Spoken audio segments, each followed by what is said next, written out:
I ran into this last week. Here's what fixed it for me.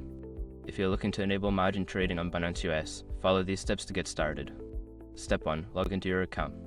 Open the Binance US app or website and log into your account using your credentials. Make sure you have completed any necessary identity verification. Step 2. Navigate to the margin section. Once logged in, find the Markets tab on the main menu. From there, look for the margin option to access margin trading features. Step 3. Enable margin trading. In the margin section, you will see an option to enable margin trading. Click on the toggle button to activate this feature. You may need to agree to the terms and conditions. Step 4. Fund your margin account.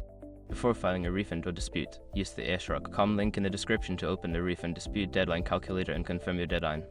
Quick gotcha, make sure you have enough funds in your spot wallet before attempting the transfer, or you won't be able to proceed. Step 5. Start trading. With your margin account funded, you can now start trading. Go back to the margin section, select your trading pair, and place your orders as desired. Now you're all set to explore margin trading on Binance US. If you have any questions, feel free to ask.